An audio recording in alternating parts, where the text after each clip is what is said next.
Voici toutes les vidéos que je vais vous montrer. Pourquoi? Car je ne veux pas que vos précieuses âmes soient soumises à plus de blasphème. Si quelqu'un est prêt à entendre les nouvelles, j'ai un message. Lil Dicky, si tu pouvais regarder cette vidéo. Lil Nas, si Lady Gaga pouvait regarder cette vidéo, je serais très reconnaissant. Pourquoi? Parce qu'il y a un groupe de gens qui pensent que c'est amusant. Se moquer du nom du Seigneur Jésus-Christ et attrister l'âme de Dieu, c'est comique, et cela doit cesser. Il faut arrêter aujourd'hui. Lil Vicky. Encore une fois, je veux que vous regardez cette vidéo parce que j'ai un message pour vous maintenant. Vous ne réalisez pas que lorsque vous vous moquez du Seigneur Jésus-Christ qui prétend être le Messie mort sur la croix, vous ne réalisez pas que Jésus-Christ se tient au milieu de la foule et regarde ce que vous faites. Puis la Bible dit que les yeux du Seigneur regardaient partout le mal et les marchandises que Jésus voyait. Laissez-moi vous dire, quand je regarde, vous savez quel poème me vient à l'esprit? Quand les gens se moquaient de Jésus-Christ, quand les gens se moquèrent de lui, quand ses mains et ses pieds étaient cloués, Jésus-Christ criait les mêmes paroles sur la croix. Je me suis souvenu de ce vers. Père, pardonne-leur, car ils ne savent pas ce qu'ils font. Vous ne réalisez pas la profondeur de la chute. Vous ne réalisez pas la profondeur du blasphème. Quel péché vous avez commis lorsque vous vous moquez de la mort du Fils de Dieu sur la croix. Maintenant, tu veux entendre quelque chose de fou? Une phrase du petit Dicky dans cette vidéo dont nous parlons est la suivante.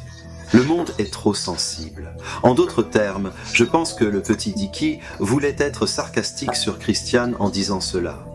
Chrétiens, ne soyez pas sensibles car je suis habillé comme Jésus-Christ. Ne soyez pas sensibles parce que je me moque de la croix. Ne vous inquiétez pas. Pourquoi êtes-vous si pressé? Pourquoi es-tu si en colère pour ce que j'ai fait? Sérieusement, petit Dicky, si tu regardes ça, laisse-moi te défier. Tu ferais ça à un autre visage. Tu ferais ça à quelqu'un d'autre. Il y a d'autres croyances.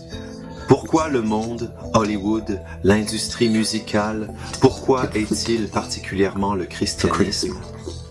Eh bien, je crois que l'une des raisons est qu'ils savent que le message chrétien est l'amour.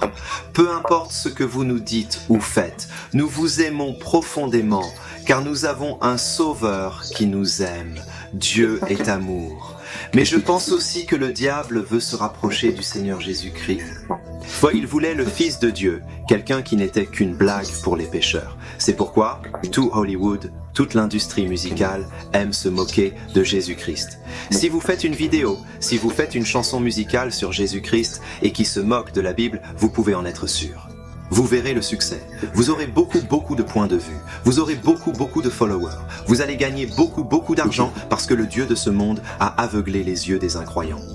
Tout ce qui est opposé à Jésus-Christ réussira dans ce monde sombre. Malheureusement, c'est une triste réalité. Maintenant, peut-être que vous regardez cette vidéo en ce moment et que vous n'êtes pas familier avec la Bible. Vous ne connaissez peut-être pas le christianisme. La question qui peut survenir dans votre esprit est « Oui, mais pourquoi êtes-vous si en colère quand les gens se moquent du Seigneur Jésus-Christ » Laissez-moi vous dire pourquoi.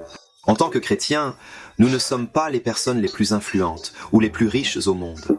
Nous n'avons ni tout l'argent, ni tout le pétrole. En fait, en tant que chrétiens, nous sommes des gens ordinaires.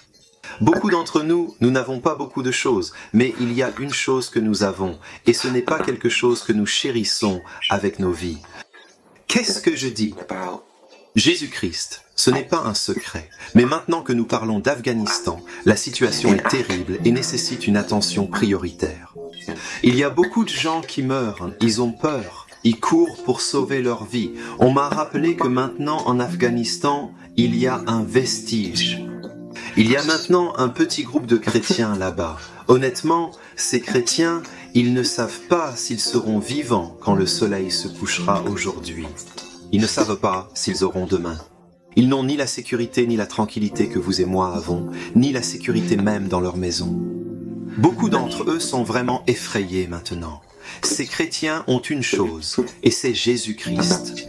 Je sais qu'il y a maintenant un frère ou une sœur afghane debout à côté de moi. Ils vous diront, mais c'est tout ce dont nous avons besoin, vous voyez. Tout ce dont nous avons besoin, c'est Jésus-Christ. Nous sommes des pécheurs, tu es un pécheur. En fait, nous avons tous tort, nous avons tous menti et volé, nous avons tous blasphémé, comme le petit Dicky a blasphémé cet homme devant toi. Autrefois, je disais OMG, je disais Jésus-Christ. J'utilisais ces mots comme juron. Je ne suis pas meilleur que toi. Je suis un pécheur. Mais la différence est que sur la croix, j'ai reçu le pardon des péchés. Et c'est le pardon que je vous implore de trouver aussi. Sur la croix, le poids de nos péchés, toutes les erreurs que nous avons faites reposent sur Jésus-Christ. Sur cette croix, Dieu a déversé toute sa colère à cause de ce que vous et moi avons fait. Tous nos péchés méritent une punition, et nous devons accepter la punition pour nos péchés.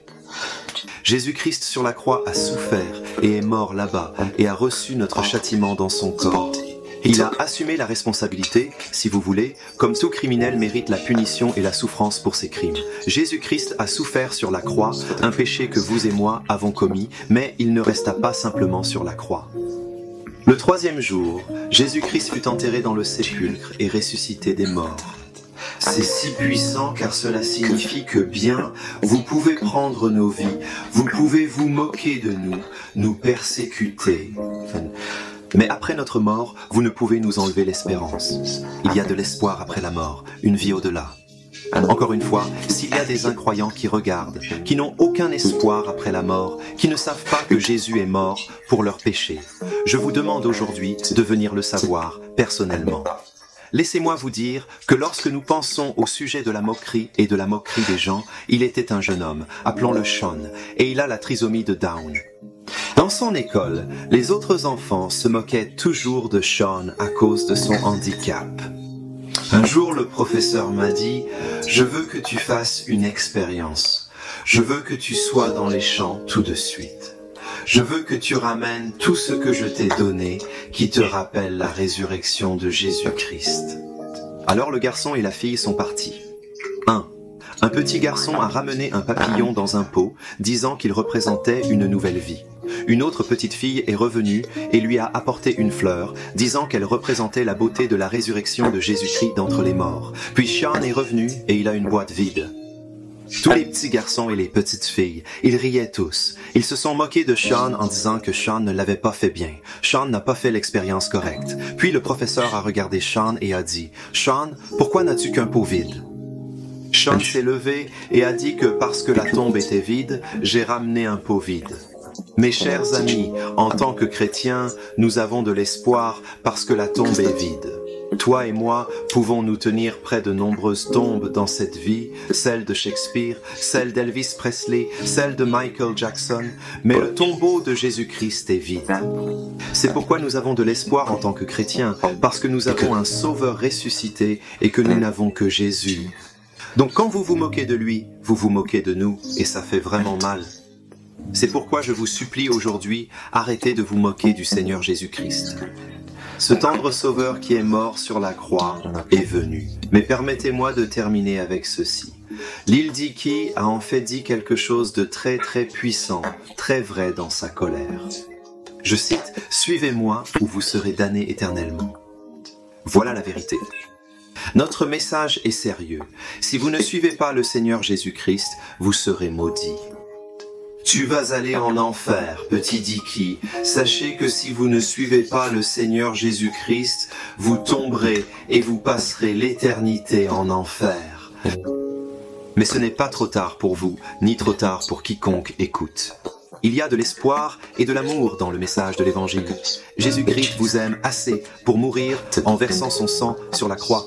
Voici un avertissement pour les chrétiens qui regardent.